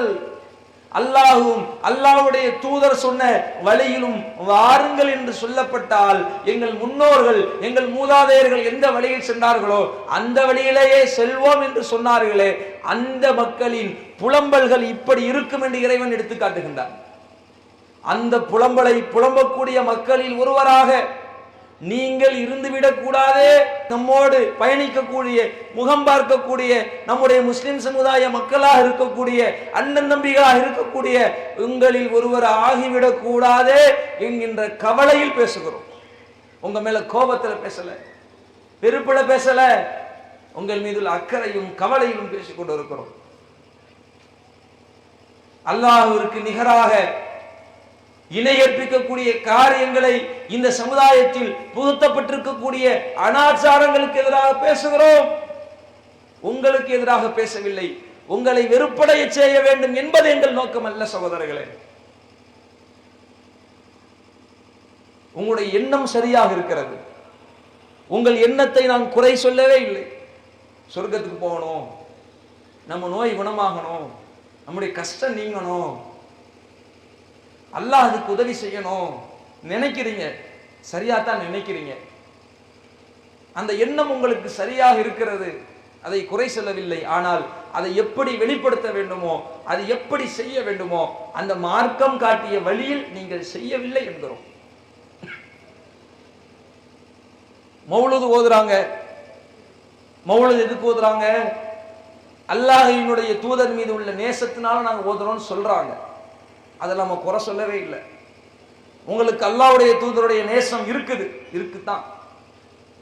ரசூலுல்லாஹ்வுக்கு எதிராக யாராவது பேசினா அவனை ஒரு வழி இல்லாமல் பார்த்து விட வேண்டும் என்கின்ற துடிப்பு ஒவ்வொரு முஸ்லிமிடத்திலும் இருக்குதுதான்.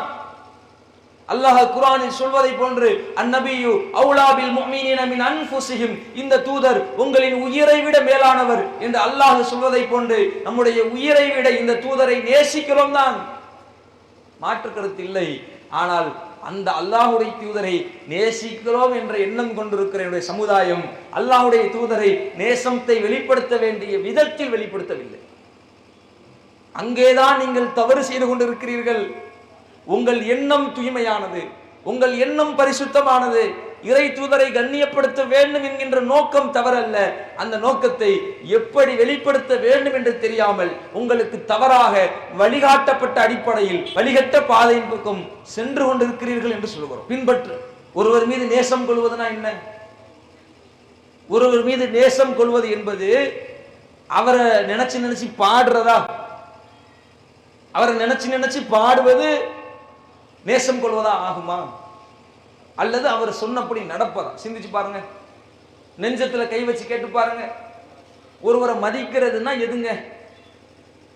நான் எங்க அம்மாவை மதிக்கிறேன், எங்க அப்பாவை மதிக்கிறேன், அதுக்கு ஏன் அன்பு தாயே கொஞ்சம் வாங்க வாங்க, நேசம் தானே கொஞ்சம் தாங்க தாங்க, உங்க தியாகம் தானே என்ன முடிய, இப்படின்னு பாட்டு பாடினா அன்பு இருக்குன்னு அர்த்தமா? அந்த தகப்பன் சொன்னதை கேட்கவே இல்லை, அந்த தாய் சொல்றதை கேட்கவே இல்லை, அந்த தாய் தந்தையர் சொன்னபடி நடக்கல. ஆனா வீட்டில் உட்காந்து கரெக்டா மதர்ஸ் டே அன்னைக்கு பாட்டு படிச்சிடுறாரு, கரெக்டா ஃபாதர்ஸ் டே அன்னைக்கு பாட்டு படிச்சிடுறாரு. அப்பா என்னம்மா பாசம் வச்சிருக்கிறான், பாசத்தை பொங்கி வலிகிறான்னு சமுதாயம் சொல்லுமா? நீங்க சொல்லுவீங்களா? கிறுக்கு பைய உட்கார்ந்து என்ன பாடிட்டு கிடக்கிறான் சொல்ல மாட்டீங்க? அப்ப அல்லாஹ்வுடைய தூதரை நேசிக்கிறோம் என்று எண்ணம் கொண்டிருக்கிற மக்கள் அந்த நேசத்தை எப்படி வெளிப்படுத்த வேண்டும் என்று தெரியாமல் வெளிப்படுத்தி கொண்டிருக்கிறீர்கள். அல்லாஹ்வுடைய தூதரை நேசிப்பது எப்படி தெரியுமா? அவர்களுடைய நேசத்தினுடைய அடையாளம் எது தெரியுமா? நாங்க சொல்லல, அல்லாஹ் குர்ஆனில் பேசுகின்றான். நபியே நீங்கள் சொல்லுங்கள், அல்லாஹ்வை நீங்கள் நேசிப்பதாக இருந்தால் தூதராகிய என்னை பின்பற்றுங்கள். என்னை நேசிக்கிறது இருக்கட்டும், என்னைய படைச்ச ரப்பையே நீங்க நேசிக்கிறதா இருந்தா, அவனுடைய நேசம் உங்களுக்கு கிடைக்கிறதா இருந்தா, பாட்டு பாடுங்கன்னு சொல்லல, மௌலூது ஓதுங்கன்னு சொல்லல, என்னை பின்பற்றுங்கள் என்று சொன்னார்கள். பின்பற்றுங்கள்னா அல்லாஹ் குர்ஆனில் தெளிவுபடுத்துகின்றான், வமா ஆத்தாக்கும் ரசூல், இந்த தூதர் உங்களுக்கு எதை கொடுத்தாரோ அதை எடுத்துக்கொள்ளுங்கள், வமா நஹாக்கும் அன்ஹு, எதை விட்டு உங்களை தடுத்தாரோ அதை விட்டு விலகி கொள்ளுங்கள். ரசூலுல்லாஹ் எதை ஏவுனாங்களோ அதை செய்யுங்க, எதை தடுத்தாங்களோ அதை செய்யாதீங்க. இதுதான், இப்படி தூதரை பின்பற்றுவதுதான் இறை தூதரை நேசிப்பதின் அடையாளம் என்று இறைவன் சொல்லுகிறான். தூதரை நேசிக்கணும்னா இப்படி நேசிங்க, தூதருடைய நேசமும் கிடைக்கும், இறைவனாகிய என்னுடைய நேசமும் கிடைக்கும் என்று அல்லாஹ் சொன்னானே, அந்த வார்த்தைக்கு என்ன மதிப்பு சகோதரர்களே, என் அருமை முஸ்லிம் சமூகமே, இந்த இறைவனுடைய வார்த்தைக்கு என்ன மதிப்பளிக்க போகிறீர்கள்? தூதர் சொன்னதை மாத்திரம் செய்யுங்கள், தூதர் தடுத்தரை விலகிக் கொள்ளுங்கள் என்று அல்லாஹ் சொன்னானே, இந்த தூதர் இந்த தர்காவை தந்தார்களா? இந்த மௌலூது பாடல்களை நமக்கு வழிகாட்டினாங்களா அல்லது தடுத்தாங்களா? சிந்திச்சு பாருங்க. ஒருவரை நேசிக்கிறதுனா என்ன? அவருக்கு பிடிச்சதை செஞ்சாதான் நேசிக்கிறது. ஒருவருடைய அன்பு நமக்கு எப்பங்க கிடைக்கும்? அவர் பிடிக்காததையா செஞ்சா அவர் அன்பு கிடைக்குமா? ஒருத்தவருக்கு நம்ம பண்ற வேலையே பிடிக்கல, அவர் நம்மளை நேசிப்பாரோ? சார் என்னமா நம்ம அன்பு வச்சிருக்காங்க, வெறுப்படைய மாட்டாங்க. அப்போ ஒரு சாதாரண மனிதனும் சொல்லுவான், ஒருவர் மீது இருக்கிற அன்பினுடைய அடையாளம் என்ன தெரியுமா? அவர் எதை விரும்புகிறாரோ அவர் விரும்புவதை அவருக்கு செய்ய வேண்டும் என்பதுதான். அதானே எல்லாரும் அதானே சொல்லுவோம். ரசூலுல்லாஹ் இதை விரும்பினாங்களா? தன்னை புகழ்ந்து பாடுவதை விரும்பினார்களா? தன்னுடைய புகழ் பாடலை நீங்கள் சொல்லுங்கள் என்று விரும்பினார்களா? என்ன சொன்னாங்க ரசூலுல்லாஹ்?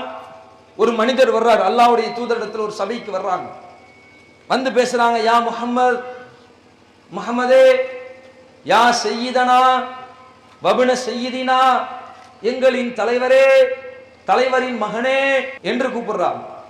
வ கைரனா வபனி கைரினா, எங்களில் சிறந்தவரே, எங்களில் சிறந்தவரின் மகனே. பெருசாலும் ஒண்ணுமே சொல்லல, எங்கள் தலைவரே, தலைவரின் மகனே, எங்களில் சிறந்தவரே, சிறந்தவரின் மகனே தான் சொன்னாங்க. இதுக்கு ரசூலுல்லாஹ் சொன்ன வார்த்தை என்ன தெரியுமா? அலைக்கும் பி கௌலிக்கும். என்னங்க சொல்லிக்கிட்டு இருக்கீங்க? தலைவனா என்ன சொல்லிக்கிட்டு இருக்கீங்க? அலைக்கும் பி கௌலிக்கும், நீங்கள் சொல்லுகின்ற அந்த கூற்றில் எச்சரிக்கையாக இருங்கள்னு சொன்னாங்க. உங்க வார்த்தையை பார்த்து பேசுங்க, கவனமா பேசுங்க. லா யஸ்தஹ்வியன்னகும் ஷைத்தான், ஷைத்தான் என் விஷயத்தில் உங்களை குழப்பிவிட வேண்டாம், உங்களை ஏமாத்திட வேண்டாம். எங்க சொன்னாங்க?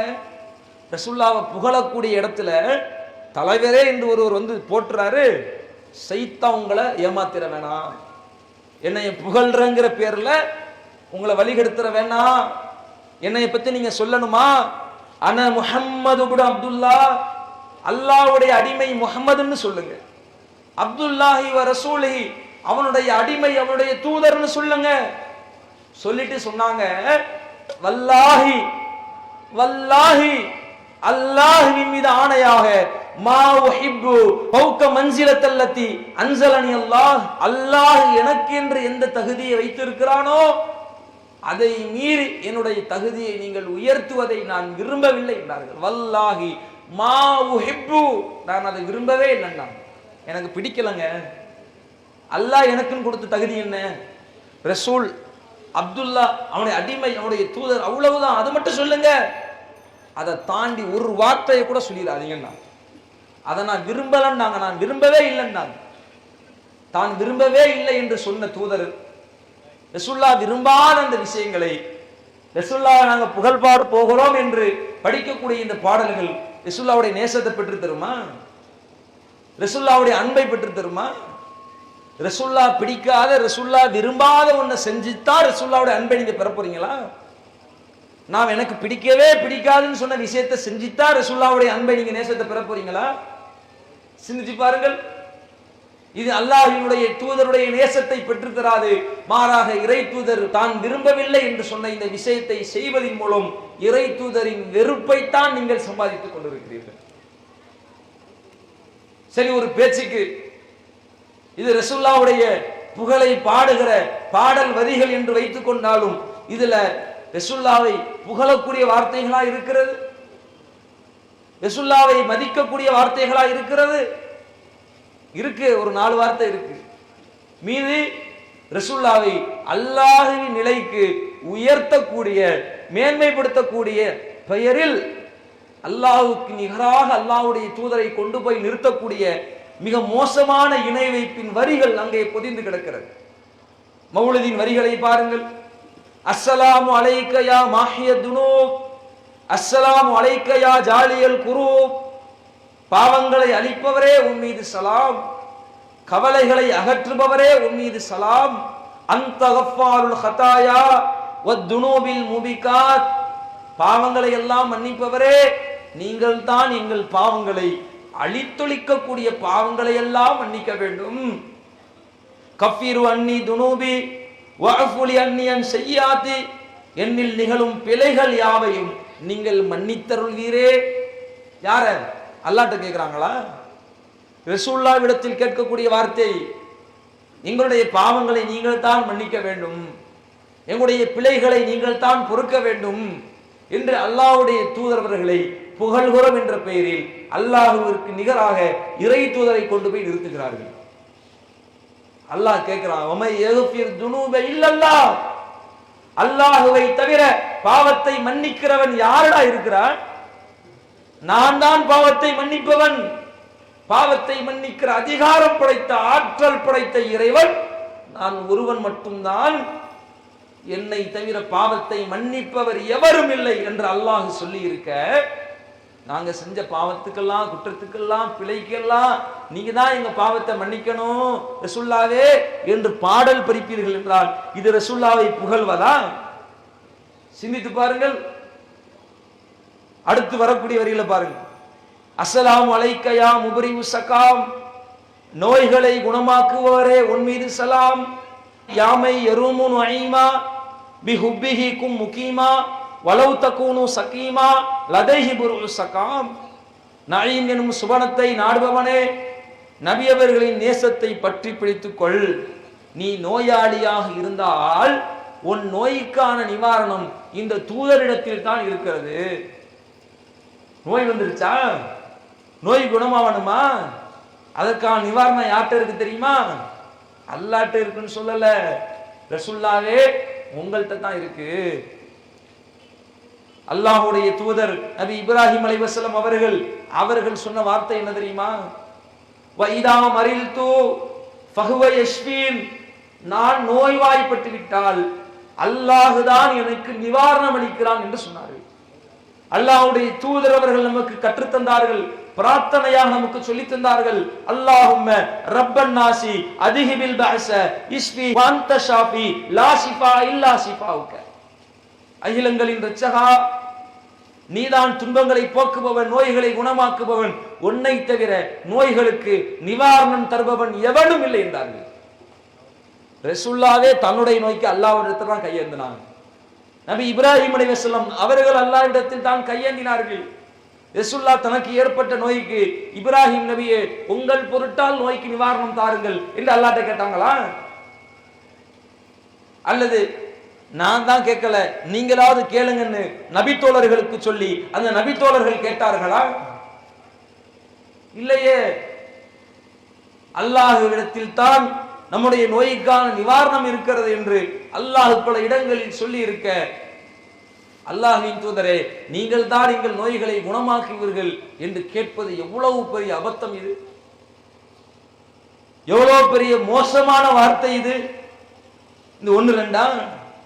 எக்கச்சக்கமான ஏராளமான விஷயங்கள், இணை வைப்பான சொற்கள் இந்த மௌலூதில் இடம்பெற்றிருப்பதை பார்க்கிறோம். இது எப்படி வணக்கமாகும்? அல்லாஹ்விற்கு நிகராக அல்லாஹ்வுடைய தூதரை கொண்டு போய் வைத்துவிட்டு அல்லாஹ்விடத்தில் மட்டுமே முறையிட வேண்டிய வாசகங்களை, பிரார்த்தனைகளை அல்லாஹ்வுடைய தூதரவரிடத்தில் போய் முறையிட்டால் அங்கே அல்லாஹ்வின் பொருத்தம் கிடைக்குமா? முகமது நபி அவர்களுடைய நேசம் கிடைக்குமா?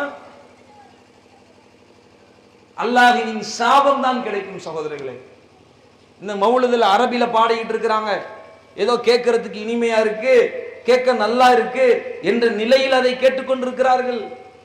உண்மையில் இந்த மௌலூது புத்தகத்தை தமிழில் மொழிபெயர்த்து அதனுடைய அபத்தங்களை வாசித்து சிந்திக்க ஆரம்பித்தால் அந்த வாசித்த மக்களே தீயிலிட்டு கொளுத்து எரிப்பார்கள். அப்படி மோசமான கருத்துக்கள் இந்த மௌலிது பாடல்களில் இருக்கிறது. தூதரை நேசிக்க வேண்டும் என்று நினைக்கிறீர்கள், மாற்று கருத்து இல்லை, தப்பு இல்லை, அது உங்களுடைய உள்ளத்தில் உண்மையிலேயே இருக்கிறது. நீங்க அப்படி நினைக்கிறது நல்லது, அதுதான் சரி. ஆனால் எப்படி அந்த நேசத்தை வெளிப்படுத்தணும்னு தெரியாம மௌலிது பாடல்கள் என்று பாடிக்கொண்டிருக்கிறீர்கள். இது இறை தூதரை நேசிப்பது அல்ல, நேசிப்பதின் அடையாளம் அல்ல. இது இறை தூதருடைய நேசத்தை பெற்றுத்தர போவதும் இல்லை. அல்லாஹ்வுடைய தூதர் அவர்களை எதை சொன்னார்களோ அதன் வழியில் நடப்பதுதான் இறை தூதரை நேசிப்பது, இறை தூதரின் நேசத்தை பெற்றுத்தரக்கூடியது. அதன் வழியில் வாங்கள் என்று சொல்கிறோம். இவ்வளவு அபத்தமான இந்த மௌலூது பாடல்களை, இணை வைப்பு வரிகளை நீங்கள் பாடிக்கொண்டு உங்கள் மறுமையின் வாழ்வை நாசமாக்கி விடாதீர்கள் என்று அழைக்கிறோம். உடனே ஒரு கூட்டம் போட்டா எதிர் கூட்டம் போட்டி இதுக்கு நம்ம பதிலடி கொடுக்கணும் என்று நபர்களை அழைத்து வந்து பேச வைத்து விவாதத்துக்கு வர்றீங்களா? விவாதத்துக்கு வர்றீங்களா? விவாதத்துக்கு வர்றீங்களா? இப்படி ஒரு குரூப் கிளம்பிருச்சு.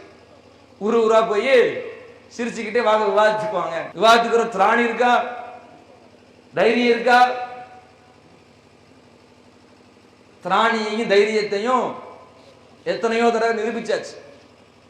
இன்னைக்கு யாரு வந்து இதே இந்த ஊர்ல அழைப்பு விடுத்துட்டு போயிருக்கிறாரோ அவருக்கே சம்மட்டி அடி கொடுக்கக்கூடிய வகையில் விவாதம் நடைபெற்று முடிந்து விட்டது. இந்த சுபஹான மௌலிது என்பது அது வழிகேடுதான், தீயிலிழுத்து கொடுக்கப்பட வேண்டிய குப்பை தான்.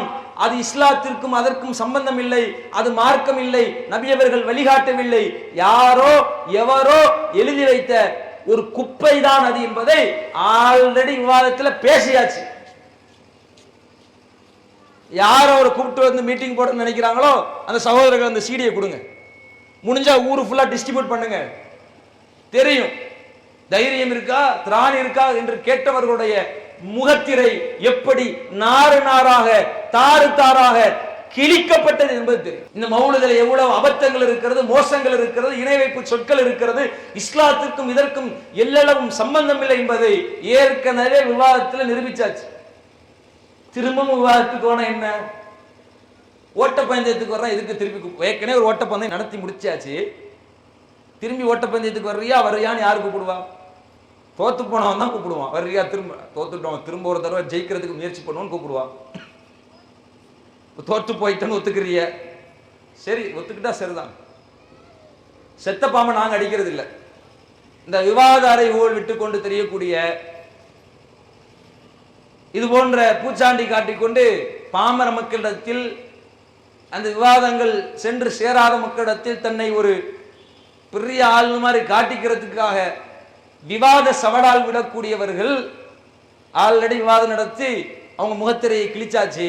செத்த பாம்பை நாங்க அடிக்கிறது இல்லை. விவாதம் விவாதம் என்று பூச்சாண்டி விடக்கூடியவர்கள் நீங்க எத்தனை சபைகளில் போய் கூப்பாடு போட்டாலும் சரி, இஸ்லாத்தில் இல்லாத ஒன்றை இஸ்லாம் என்று நிறுவுவதற்கு குர்ஆன் ஹதீஸில் இருந்து உங்களால் ஆதாரத்தை கொண்டு வரவே முடியாது. மேடை போட்டு சொல்லு, நீ குர்ஆன்ல இருக்கு தர்கா கட்ட ஆதாரம் சொல்லுங்க, குர்ஆன்ல இருக்கு தர்கா கட்டுறதுக்கு மௌலூத் ஓதுறதுக்கு ஆதாரம் சொல்லுங்க.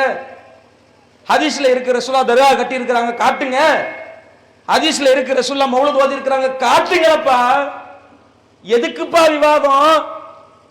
அறிவுள்ளவனுக்கு ஆதாரம் போதாதா? ஆதாரத்தை கொண்டு வந்தா முடிஞ்சு போச்சு.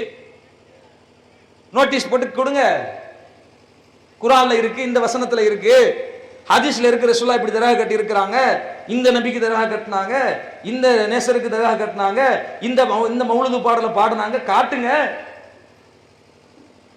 காட்ட முடியாது.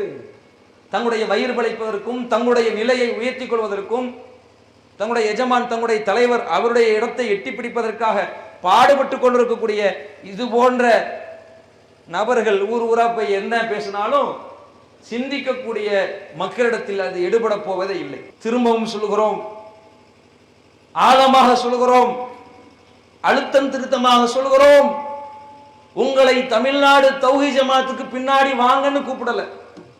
வாங்க எங்க பின்னாடி வாங்குங்க, எங்க பின்னாடி அணிவகுத்து வாங்க, எங்க பேனருக்கு பின்னாடி வாங்கன்னு கூப்பிடல.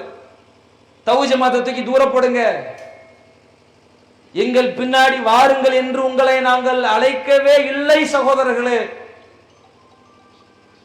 குர்ஆனும் ஹதீஸும் எதை சொல்கிறதோ, அல்லாஹ்வுடைய தூதரும் எதை மார்க்கம் என்று வழிகாட்டினார்களோ அதன் வழியில் உங்களுடைய வணக்கங்களை, மார்க்க செயல்பாடுகளை அமைத்துக் கொள்ளுங்கள் என்று வேண்டுகோள் விடுக்கிறோம். நீங்க தாராளமா இருங்க. நீங்கள் கட்டிய அந்த பள்ளிவாசலிலேயே இருங்கள், எங்க பின்னாடி வர வேண்டாம். குர்ஆன் ஹதீஸில் எதை இருக்கிறது அதை மட்டுமே நாங்கள் செய்வோம் என்று செய்து காட்டுங்கள். யாருக்கும் இந்த விஷயத்தில் நாங்கள் வளைந்து கொடுக்க மாட்டோம் என்று சொல்லுங்கள். அந்த விஷயத்தில் எந்த விதத்திலும் நாங்கள் சமரசம் செய்ய மாட்டோம் என்று சொல்லுங்கள். யாருடைய பணக்காரர்களுடைய அழுத்தத்திற்காகவோ நிர்வாக ரீதியிலான அழுத்தத்திற்காகவோ அடிமணிந்து போகாதீர்கள். 5 வருஷமா கந்தூரி விழா நடத்தல, யாரோ ஒருவர் கொண்டு வந்து ஒரு பணக்காரர் அவர் மூலமா ஒரு அழுத்தம் கொடுத்த உடனே எங்களுக்கு அரை மனசுல நாங்க செய்யறோங்க, எங்களுக்கு விருப்பமே இல்லாம தான் செய்யறோம், வேற வழி இல்லைன்னு செய்யறோம்னு சொல்றீங்களே, இப்படி சொல்வது ஒரு நிர்வாகத்தில் இருப்பவர்களுக்கு அழகா? பாவம்னு தெரிஞ்சா, தப்புன்னு தெரிஞ்சா தடுத்து நிறுத்த வேண்டாமா? பள்ளிவாசலை நிர்வகிப்பவர்களுக்குண்டான தகுதியாக அல்லாஹ் அதைத்தானே சொன்னான். மாகான லில் முஷ்ரிகீன ஐயமுரு மசாஜிதல்லாஹி ஷாஹிதீன அலா அன்ஃபுஸிஹிம் பில் குஃப்ர். தாங்கள் இணை வைப்பவர்கள் என்று இணை வைப்பிற்கு சாட்சி சொல்லிக் கொண்டிருக்கும் நிலையில் அல்லாஹ்வுடைய பள்ளிவாசலை அவர்கள் நிர்வகிப்பதற்கு தகுதி கிடையாது. அல்லாஹ்வுடைய பள்ளிவாசலை நிர்வகிப்பதற்கு தகுதி படைத்த மக்கள் யார் தெரியுமா? லம் யக்ஷ இல்லல்லாஹ், அல்லாஹ்வை தவிர வேறு எவருக்கும் அஞ்சாமல் உறுதியோடு இருக்கிற மக்கள் தான் பள்ளிவாசலை நிர்வகிக்க தகுதி படைத்த மக்கள் என்று அல்லாஹ் பேசுகின்றார். எவனுக்கு அஞ்ச மாட்டாங்க, அல்லாஹ்க்கு மட்டும்தான் நான் பயப்படுவேன். நீ பெரிய ஆலிம்சா இருந்தா குர்ஆன் ஹதீஸ்ல இல்லாதனா கேட்கணுமா? நீ எனக்கு மேல அதிகாரத்தில் உள்ளவனா இருந்தா நீ சொல்றத குர்ஆன் ஹதீஸ்ல இல்லாததான் செய்யணுமா? அதெல்லாம் செய்ய முடியாது என்கின்ற துணிச்சல், அந்த தைரியம் எந்த மக்களிடத்தில் இருக்கிறதோ அவர்கள் தான் அல்லாஹ்வுடைய பள்ளிவாசலை நிர்வகிப்பதற்கு தகுதியுடைய மக்கள் என்று அல்லாஹ் சொல்லுகின்றார். நாம் கேள்விப்படுகிறோம், இந்த ஆர்எஸ் மங்கத்தில் இருக்கக்கூடிய சகோதரர்கள், ஜமாத் சகோதரர்கள், அவர்களுக்கு விருப்பம் இல்லை இந்த கந்தூரி ஊர்வலத்தில் நாங்க இதை நடத்தக்கூடாதுங்கிறதா எங்க எண்ணம், எங்களையும் மீறி எங்களுக்கு அழுத்தம் கொடுத்து நடத்துறாங்க, வேற வழி இல்லை, நாங்க நடத்திறத விட்டுட்டோம் என்று சொல்வதாக சில செய்திகள் எங்களுக்கு கிடைக்கப்படுகிறது. இது உண்மையாக இருந்தால், இது தவறு என்று நீங்கள் விளங்கி வைத்திருந்தால், உங்களுக்கு மேல் உள்ளவர் சொல்றான், நிர்வாக மட்டத்தில் அழுத்தம் கொடுக்கிறான், பயப்படாதீர்கள் சகோதரர்களே. இந்த உலகத்தில் எந்த நிர்வாக மட்டம் நம்மை ஏறி மிதித்தாலும் அதை உதறி தள்ளிவிட்டு செல்ல முடியும். ஆனால் மறுமையிலே, மஹ்ஷரிலே அல்லாஹ் இந்த இணை வைப்பின் காரியத்திற்காக நம்மை நரக படுகையில் போட்டு மிதித்தால் தாங்க முடியுமா?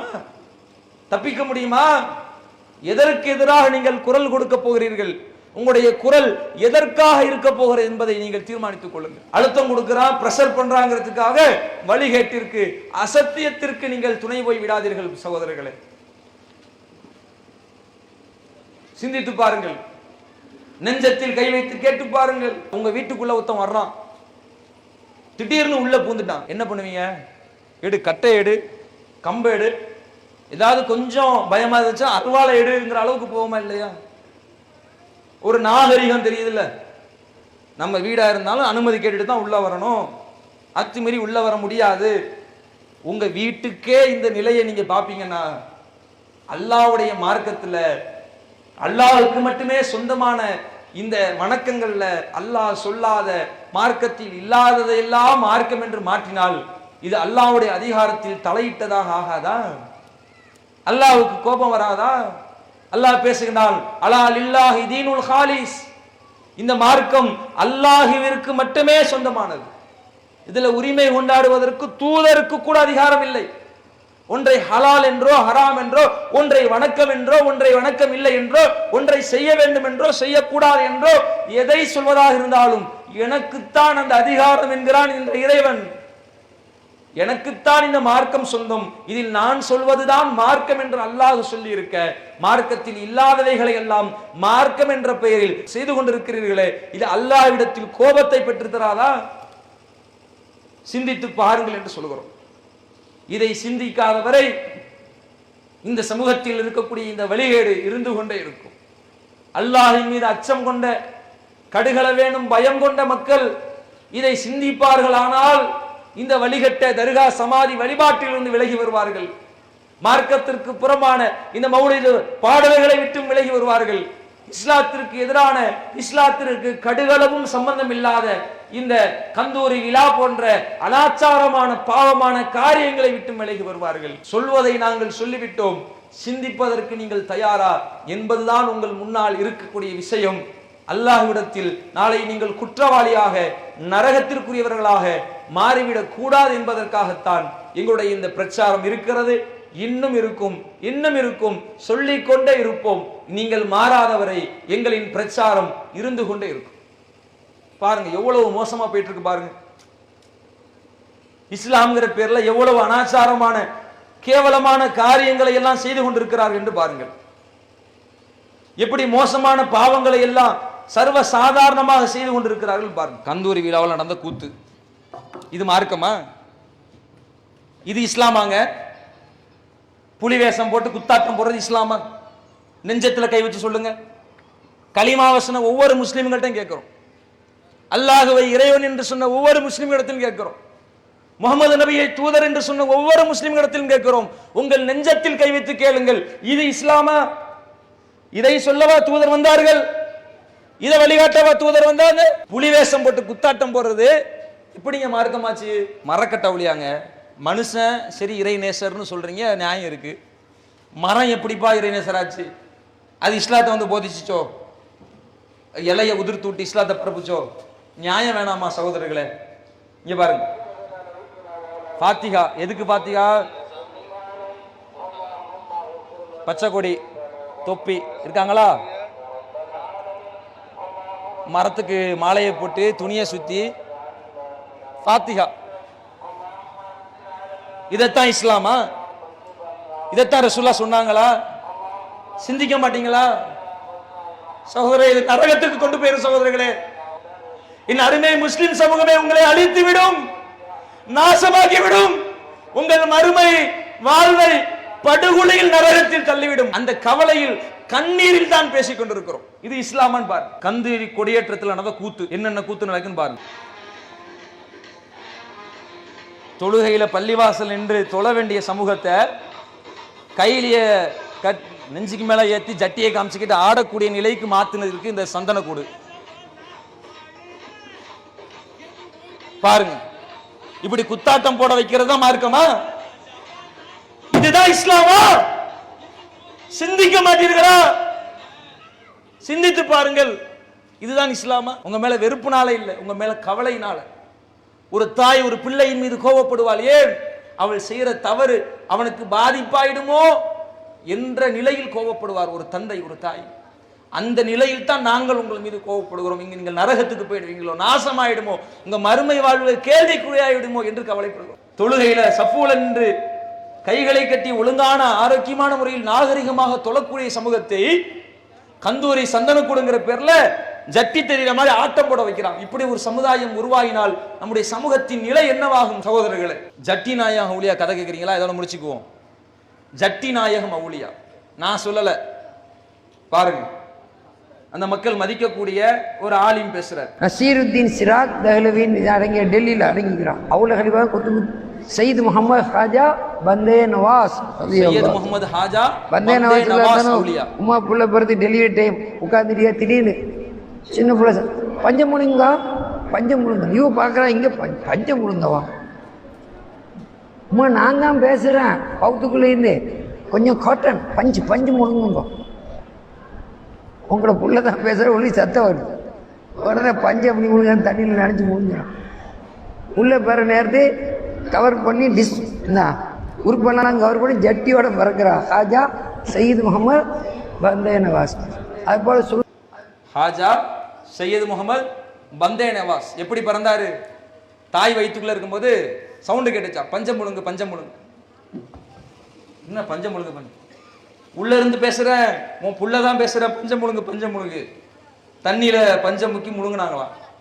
குழந்தை பிறக்கும் போது அந்த பஞ்சம் என்ன செஞ்சிருச்சு, அப்படியே தச்சு ஜட்டியாக்கி ஜட்டி போட்டுக்கிட்டே பிறந்தாங்களா ஹாஜா சையது முகமது பந்தே நவாஸ் அவுலியா. இப்படி கதை கட்டி விடுறது மார்க்கமா? இதைத்தான் இஸ்லாமா? இன்னும் நிறைய இருக்கிறது, போட்டா போட்டுக்கிட்டே போல, நேரம் பத்தாது. இது இஸ்லாத்தை கேவலப்படுத்துறது இல்லையா? இஸ்லாத்தை இழிவுபடுத்துறது இல்லையா? இதை பார்க்கக்கூடிய பிற சமுதாய மக்கள் இஸ்லாத்தை என்ன நினைப்பாங்க? மிக அழகான ஒரு மார்க்கத்தில், இலகுவான ஒரு மார்க்கத்தில், சங்கையை போதிக்கிற மார்க்கத்தில் இப்படி குத்தாட்டம் போடுவதையும் கூத்தடிப்பதையும், கந்தூரி விழாவில் நடிகையை கூட்டி வந்துட்டு வந்து கரகாட்டக்காரங்களை கூட்டிட்டு வந்து ரஞ்சிதமே ரஞ்சிதமேன்னு பாட்டு போட்டு ஆட விடக்கூடிய நிலையையும் தான் இந்த கந்தூரி விழாக்களையும் சந்தனக்கூடுகளையும் பார்க்கிறோம். இஸ்லாத்தில் இல்லாத விஷயங்களை இஸ்லாம் என்று செய்து கொண்டிருக்கக்கூடிய மக்களே, சிந்தித்து பாருங்கள். உங்கள் மீது உள்ள அக்கறையில் பேசுகிறோம். இது இஸ்லாம் அல்ல. இஸ்லாத்திற்கும் இதற்கும் கடுகளவும் சம்பந்தம் இல்லை. இஸ்லாத்திற்கு எதிரான இந்த செயல், இஸ்லாம் என்ற பெயரில் புகுத்தப்பட்டிருக்கக்கூடிய இந்த காரியம், அல்லாஹ்வின் அதிகாரத்தில் கை வைக்கிற விஷயம். இது அல்லாஹ் ஒருபொழுதும் சும்மா விட மாட்டான். இதை துவங்கி வச்சவங்களை, இதை கடைபிடிக்கிறவங்களை, இதை ஆதரிக்கக்கூடிய யாராக இருந்தாலும் அல்லாஹ்விடத்தில் கடும் குற்றத்திற்கு உள்ளாகுவார்கள். அந்த நிலையில் நம்முடைய பகுதி மக்கள் ஆகிவிடக் கூடாது என்ற அக்கறையில் பேசுகிறோம். எங்களுடைய அக்கறை உங்களுடைய உள்ளத்தில் பிரதிபலிக்கும் என்ற ஆவலோடு, இறைவா என் ரப்பே, மக்களை இந்த இணை வைப்பிலிருந்து விலக்கிவிடு, இந்த மோசமான மார்க்கத்திற்கு எதிரான அனாச்சாரமான பாவங்களில் இருந்தும் அவர்களை காத்துவிடு இறைவா என்று ஒவ்வொரு தொழுகையிலும் நாங்கள் கண்ணிவிட்டு உங்களுக்காக பிரார்த்தித்துக் கொண்டே இருப்போம். அல்லாஹ் இந்த மக்களுக்கு நேர்வழி காட்ட போதுமானவன் என்று கேட்டு நிறைவு செய்கிறேன். வாஹிர் தஅவானா அல்ஹம்துலில்லாஹி ரப்பில் ஆலமீன். அஸ்ஸலாமு அலைக்கும் வரஹ்மத்துல்லாஹி வபரகாத்துஹு. இஸ்லாம் மற்றும் சமுதாய செய்திகளை அறிந்து கொள்ள தமிழ்நாடு தௌஹீத் ஜமாஅத் யூடியூப் பக்கத்தை உடனடியாக சப்ஸ்கிரைப் செய்து கொள்ளுங்கள். மேலும் பெல் பட்டனையும் கிளிக் செய்து கொள்ளுங்கள்.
மக்கள் சிந்திப்பதற்கு தயாரில்லை. சிந்திப்பது என்ன? நாம் சொல்லுகின்ற கருத்தை செய்தால் கேட்பதற்கு கூட தயாரில்லை.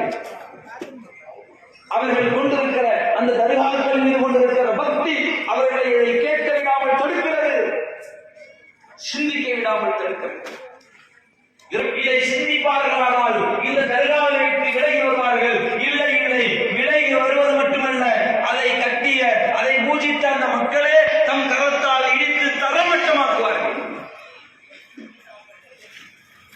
சிந்திக்கிறீர்களா என்பதுதான் கேள்வி. பல மக்களுடைய நிலை என்ன தெரியுமா? சரிதான், குர்ஆன்ல இல்லதாங்க, ஹதீஸ்ல இல்ல. கண்ணுக்கு நேராக பார்க்கக்கூடிய மனிதர்களையே சொல்ல முடியாது என்றால், நீங்கள் குறிப்பிடுகிற அந்த புலவர முடியாவா இருக்கட்டும், அப்துல் காதர் ஜீலானியா இருக்கட்டும், நாகூர் ஆண்டவர் என்று பெயர் வைத்து அழைக்கப்படக்கூடிய யாராக இருந்தாலும் அவர்கள் என்னுடைய நேசர்களுடைய வாழ்வியல் வெஸ்டர்ன் கல்ச்சரை நோக்கி போய் கொண்டிருக்கிறது. ஒழுக்கம் என்றால் என்னவென்று